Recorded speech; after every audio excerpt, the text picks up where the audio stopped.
देशव्यापी कैंपेन चल रहा है, उसके अंतर्गत सिरसा में एक रैली करी। केंद्रीय गृह मंत्री अमित शाह उस रैली में मुख्य अतिथि के रूप में रहे। उन्होंने बहुत सी वहाँ पे बातें कही।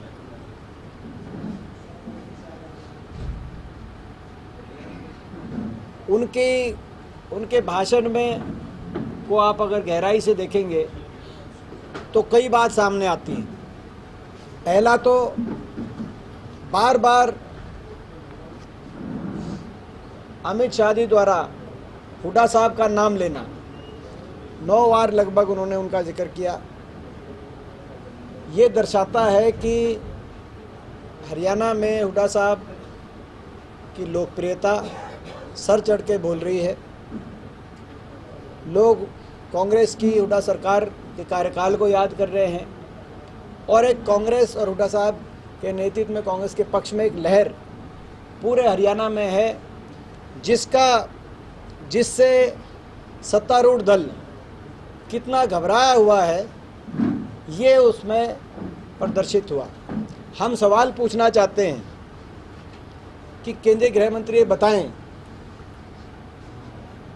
कि हरियाणा में मौजूदा मुख्यमंत्री चौधरी भूपेंद्र सिंह हुड्डा जी हैं या मनोहर लाल खट्टर जी हैं। 9 साल की इनकी सरकार के बाद, और केंद्र सरकार को तो 9.5 साढ़े 9 साल हो गए, जो इनका कल सिरसा में परसों जो भाषण दिखा उससे स्पष्ट हो गया इनके पास खुद के कहने के लिए ज़्यादा कुछ उपलब्धियां तो थी नहीं। और हरियाणा के लोगों में ना सिर्फ निराशा हुई, निराशा तो इनके हर दौरे से होती है क्योंकि केंद्र सरकार की तरफ से कुछ मिलता नहीं। अब ये प्रश्न करने या राजनीतिक भाषण की बजाय कुछ दे के जाते क्योंकि सरकार में है, लेकिन वो तो निराशा अलग है। हरियाणा के लोगों के दिलों में बहुत से प्रश्न उठे इनके भाषण को लेकर और बीजेपी की इस रैली को लेकर। उन्होंने अपने बीजेपी की 4 उपलब्धि बताई। बीजेपी पार्टी की सरकार की, खट्टर सरकार की, उन्होंने कहा कि 4 संस्था, बहुत सारे संस्था बने, जिसमें से 4 संस्थाओं उन्होंने जिक्र किया, नाम लिया। आप ये देखो कि 9 साल की सरकार के बाद वो चारों संस्थान, मैं एक एक करके उनके चारों पे आना चाहूँगा। पहला संस्थान उन्होंने कहा कि भाई नेशनल कैंसर इंस्टीट्यूट हमने 750 बेड का बनाया एम्स बाड़सा में। ये कांग्रेस की देन था। हुड्डा सरकार के समय डॉक्टर मनमोहन सिंह जी को इसका फाउंडेशन स्टोन ले करते हुए आप देख सकते हैं, उसी समय इसका निर्माण कार्य शुरू हो गया था। फिर उन्होंने कहा कुरुक्षेत्र में नेशनल इंस्टीट्यूट ऑफ डिज़ाइन बना। ये फोटो आप देखिए, ये आनंद शर्मा जी इसका फाउंडेशन रख रहे हैं, हुड्डा साहब उनके साथ हैं। ये 22 मई 2013 को इसकी आप डेट देख सकते हैं। इसकी डेट नहीं, मुझे याद है, जो नेशनल कैंसर इंस्टीट्यूट की डेट 5 जनवरी 2014 को इसका फाउंडेशन स्टोन, क्योंकि मुझे याद है कि जो है नए साल में 4 को मेरा जन्मदिन था, नेक्स्ट डे ये कार्यक्रम डॉक्टर मनमोहन सिंह जी आए थे 2014 जो अपना। उसके बाद उन्होंने कहा कि IIIT 25 दिसंबर 2013 को IIIT पल्लम राजू जी, जब IIIT Indian institute of information technology Kilohrad, उन्होंने जिक्र किया किलरोद सोनीपत में। तीसरा उन्होंने ये बताया, ये जैसे मैंने कहा कि दिसंबर 2013 में पल्लम राजू जी जब HRD मंत्री थे भारत सरकार के, तब ये फाउंडेशन रखा गया हुड्डा सरकार के समय। और चौथा उन्होंने बताया आयुष, श्री कृष्ण आयुष यूनिवर्सिटी। ये आयुष यूनिवर्सिटी कुरुक्षेत्र में जो उन्होंने 4 ये संस्था बनाए बीजेपी ने, और बहुत सारे संस्था बनाए। जो आयुष यूनिवर्सिटी के बारे में मैं बताना चाहता हूँ, ये एक आयुर्वेदिक कॉलेज कांग्रेस के समय जो बना था, ये भी हमारी सरकार में बना था कांग्रेस के समय। उसको यूनिवर्सिटी का दर्जा दिया गया कि भाई अब ये केवल आयुर्वेदिक नहीं, इसमें यूनानी, होम्योपैथी, बाकी कॉलेज भी बनाएंगे, मगर कोई कॉलेज नहीं बनाया गया, वही चल रहा है केवल आयुर्वेदिक कॉलेज, नाम बदला।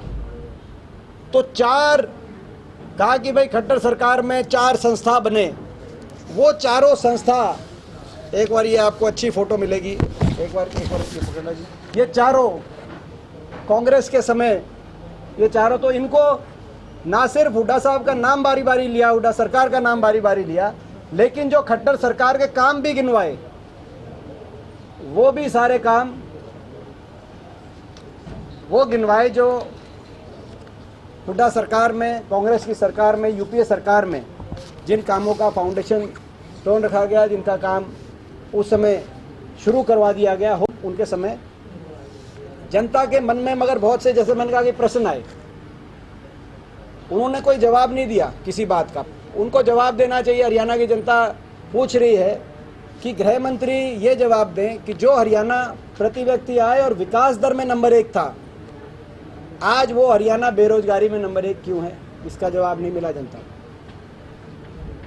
आज वही हरियाणा, उनकी खुद की मंत्रालय के एनएसओ की रिपोर्ट आई 3 दिन पहले, जिस एनएसओ ने जो रिपोर्ट जारी करी, और एनएसओ की रिपोर्ट में आया कि देश में सबसे ज़्यादा महंगाई हरियाणा में। एनएसओ, ये गृह मंत्रालय की रिपोर्ट है, उनकी खुद की मंत्रालय की, 3 दिन पहले। पूछ रही है कि बेरोजगारी में नंबर 1 क्यों है? महंगाई में आप द्वारा जारी रिपोर्ट में नंबर 1 हरियाणा कैसे आ गया? सबसे ज़्यादा वैट हरियाणा में लगा दिया गया है, क्योंकि हरियाणा में कर्जा इतना बढ़ गया, अर्थव्यवस्था फेल हो गई। और इन्हीं के मंत्रालय द्वारा जारी एनसीआरबी की जो report, national crime report bureau, जो एनसीआरबी का गृह मंत्रालय द्वारा जो जारी डेटा था, उसमें अपराध में हरियाणा नंबर 1 क्यों है?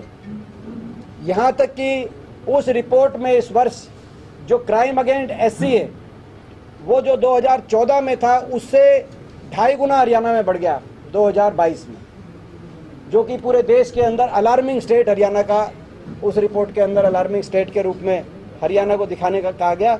और उसी रिपोर्ट में नेशनल क्राइम, जो अपराध की रिपोर्ट है, एक तो क्राइम अगेंस्ट एससी में हरियाणा देश में नंबर 1, एक क्राइम अगेंस्ट विमेन में हरियाणा देश में नंबर 1, और एक उन्हीं गृह मंत्रालय द्वारा जारी रिपोर्ट में सामाजिक प्रगति इंडेक्स SPI, इसमें हरियाणा देश का सबसे असुरक्षित राज्य, जिसमें लगातार सरकार को कहीं लाठीचार्ज करना पड़ रहा हो, कहीं जो है पुलिस बल का प्रयोग करना पड़ रहा हो, देश का सबसे असुरक्षित राज्य, ये केंद्रीय गृह मंत्री द्वारा जारी रिपोर्ट में, उनके मंत्रालय द्वारा जारी रिपोर्ट में।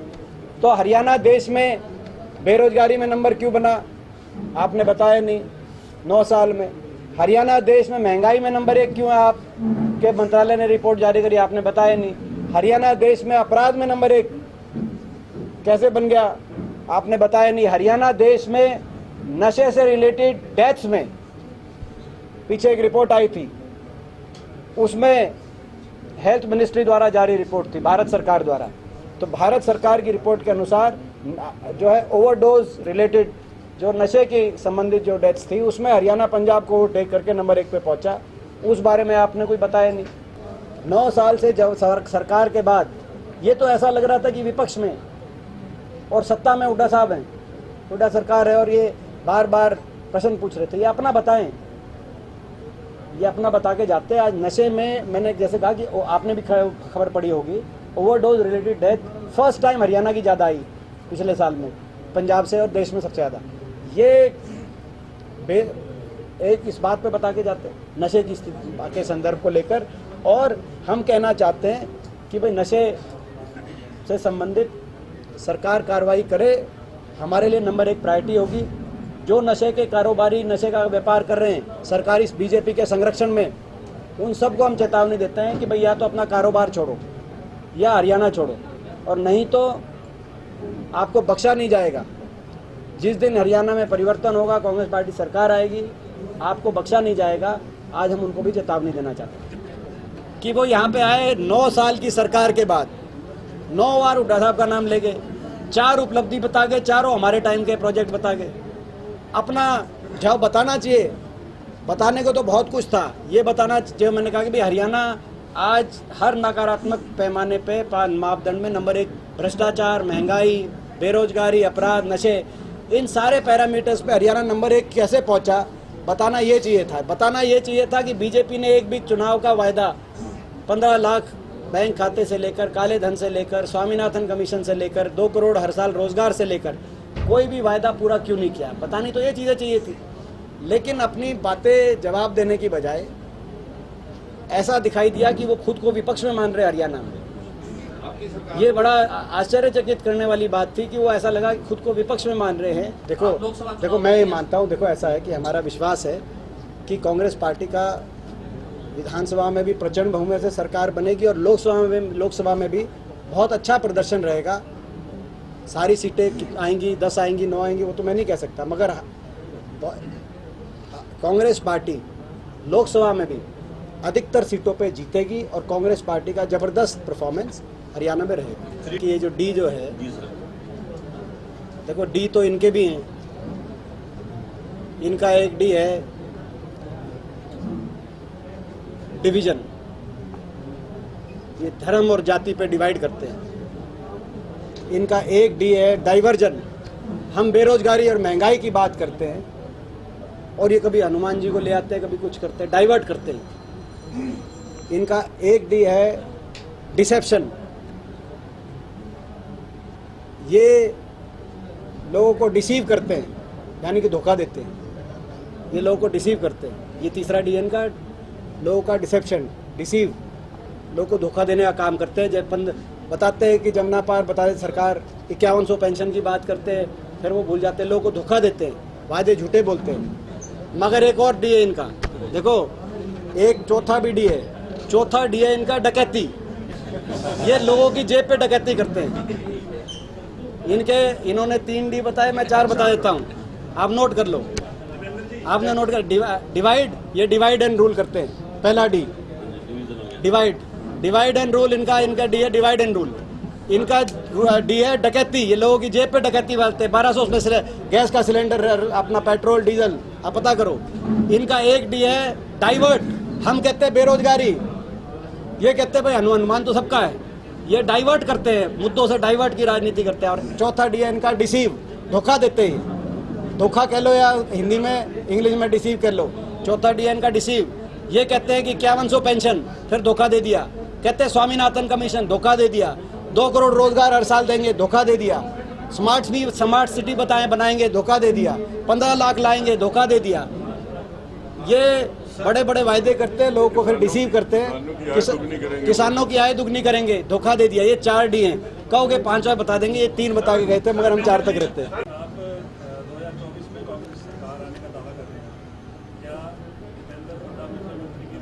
ये मैं जहाँ तक मैं पार्टी का एक कार्यकर्ता हूँ और हम हुड्डा साहब के नेतृत्व में कांग्रेस पार्टी हरियाणा के अंदर पूर्ण बहुमत से, प्रचंड बहुमत से सरकार बनाएगी, ऐसा मेरा विश्वास है। मैं किसी जो है पद का नहीं